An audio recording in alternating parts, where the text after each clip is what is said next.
네, 안녕하세요. 정형외과 전문의 신용은입니다. 오늘 골다공증에 대해서 좀 말씀을 드려보고자 합니다. 골다공증이란 질병은 한문용어로서 직역하면 뼛속에 구멍이 많이 생기는 질환을 의미합니다.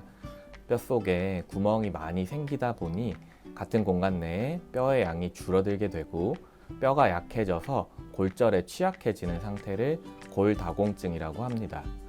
50세 전후, 특히 폐경 이후에 급속도로 골량이 줄어들게 되고 폐경 후 3에서 5년이 골밀도 저하가 가장 빠른 시기입니다.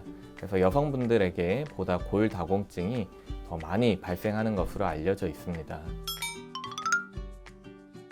골다공증에는 다양한 원인들이 있습니다. 칼슘이나 비타민 D의 결핍, 흡수장애 등으로 인해서 공급 부족이 생기면은 골다공증이 잘 발생하며 폐경 같은 호르몬의 변화도 골다공증에 큰 역할을 하는 것으로 알려져 있습니다.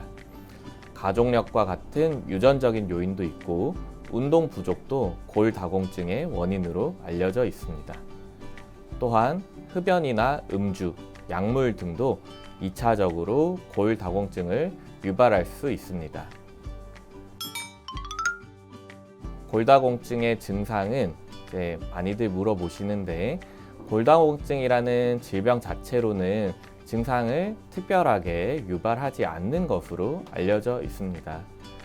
그렇지만 골다공증, 뼈가 약해지면서 골절이 발생할 수 있고 이로 인해서 증상이 발생하는 경우가 있습니다. 그래서 이에 대한 감별이 꼭 필요로 하겠습니다. 골다공증의 진단은 어렵지 않습니다. 가장 흔하게 사용하는 방법은 골밀도 검사입니다. 만 65세 이상의 여성과 만 70세 이상의 남성에서 의료보험 적용이 되어 검사를 할 것을 권장합니다.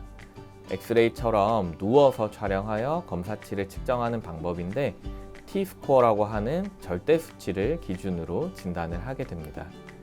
국제보건기구 WHO 기준에 따라서 T-스코어가 마이너스 2.5점 이하이면 골다공증으로 진단을 하고 골다공증에 대한 치료를 권장합니다.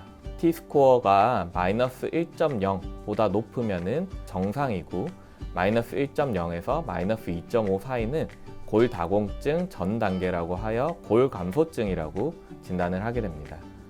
이 밖에도 상대 수치인 Z스코어를 진단 및 치료를 할 때 같이 사용하기도 합니다. 또한 혈액이나 소변 검사를 통한 생역학적 표지자가 최근 골다공증의 진단뿐 아니라 치료 효과를 판단하는 데 도움이 되고 있습니다. 골다공증은 대부분 약물 치료를 하게 됩니다. 크게 골 흡수 억제제와 골 형성 촉진제로 구분을 하게 되고 1차적인 치료로는 골 흡수 억제제를 고려하며 이의 효과가 떨어진다거나 골다공증이 심하거나 한 특수한 경우에서 골 형성 촉진제 사용을 고려하게 됩니다. 골 흡수 억제제에는 비스포스포네이트, 셀렉티브 에스트로겐 리셉터 모듈레이터, 썸이라고 하고요. 에스트로겐이라고 하는 여성 호르몬, 그리고 랑클 억제제, 랑크 리간드 이니비터가 있습니다. 처음에 말씀드린 비스포스포네이트가 일반적으로 가장 많이 사용되는 약제인데 오스테오클라스트라고 하는 파골세포를 억제하여 골 흡수를 억제하는 약입니다. 주사제도 있고 경구제도 있고 다양하게 있어서 환자의 수능도에 따라서 처방을 하게 됩니다.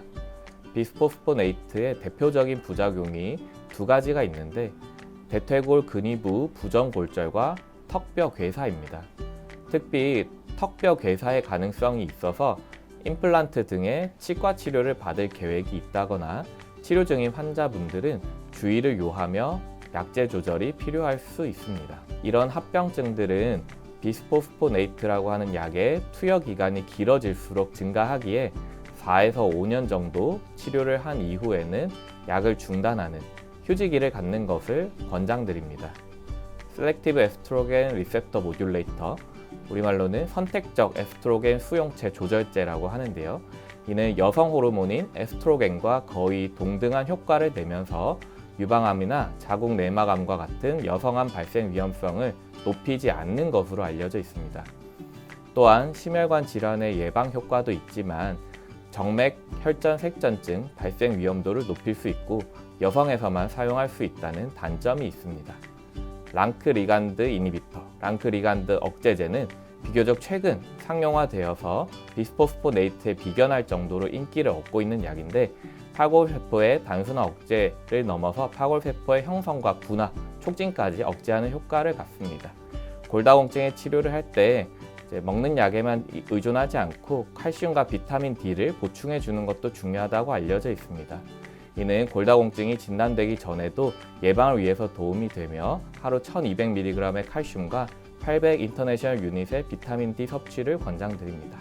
하지만 과량이 투여될 경우 심혈관계 합병증이나 신장결석과 같은 합병증 발생 위험이 있습니다.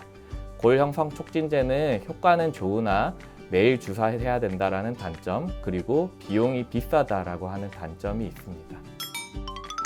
골다공증은 조기의 치료도 중요하지만 예방이 중요합니다. 앞서 언급드렸던 위험 요인들을 거꾸로 생각하면은 이게 예방 효과가 되는데 금연과 금주, 꾸준한 운동이 중요하고 칼슘과 비타민 D를 포함한 영양 섭취가 도움이 됩니다. 또한 정기적인 검진을 통해 상태를 확인하고 관리하는 것이 중요하겠습니다. 수명의 증가와 함께 많은 분들이 건강에 대해 관심을 많이 가지게 되었습니다.